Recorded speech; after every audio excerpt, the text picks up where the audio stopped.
ఇంటిల్లిపాది ఆరోగ్యం ఇల్లాలి చేతిలోనే ఉంటుంది అని పెద్దలన్నమాట 100% నిజమే కదా! మన ఇంట్లో ఎవరికైనా హెల్త్ బాలేకపోతే మన కాన్సంట్రేషన్ అంతా వాళ్ళ మీదే పెట్టి, మన హెల్త్ మాత్రం గాలికి వదిలేస్తాం.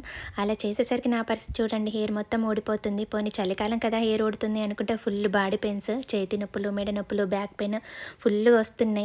రెస్ట్ లేకుండా రోజంతా పనిచేస్తూ ఉంటే బాడీ ఏమైనా మిషనా చెప్పండి కుదురుగా ఉండడానికి? దాని పదని చేస్తుంది.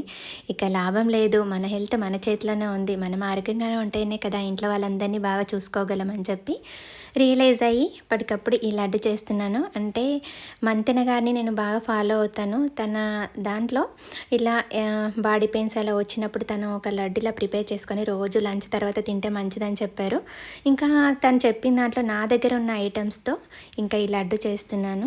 అవునండి. మీకొక విషయం తెలుసా? షుగర్ ఉన్న వాళ్ళు బెల్లం తింటే ఏం కాదు, లైన్ డేట్స్ అవి కూడా తినొచ్చు అని అనుకుంటూ ఉంటారు కదా! అదంతా అపోహనంట.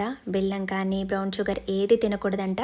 మా మామయ్య గారి వల్ల ఈ మధ్యనే తెలిసిందండి. మా మామయ్య కోసము ఏమేమి వాడాలని చెప్పి డాక్టర్‌ని అడిగినప్పుడు తను చెప్పారు. టీలో కూడా బ్రౌన్ షుగర్ కానీ, బెల్లం కానీ ఏమి వాడొద్దంట. అసలేమి తీసుకోవద్దని చెప్పారు. సో, వాళ్ళకి ఈ లడ్డు వాళ్ళకి పెట్టకపోవడమే మంచిది. నేను అందుకే ఈ డ్రై ఫ్రూట్స్ పౌడర్ చేశాను కదా! దాన్ని కొంచెం పక్కన పెట్టాను. మా మామయ్య కోసం కిచిడి కానీ, ఇంకా ఊతప్పం ఏది చేసినా తన కోసం అందులో 1, 2 స్పూన్స్ ఈ డ్రై ఫ్రూట్స్ పౌడర్ వేస్తాను. ఎలాగైతే ఏంటి మన బాడీకి న్యూట్రిషన్స్ అందితే చాలు కదా! ఓకే. నేను లడ్డు అయిపోయింది. టేస్ట్ మాత్రం చాలా బాగుంది. ఉంటాను. వీడియో నచ్చితే లైక్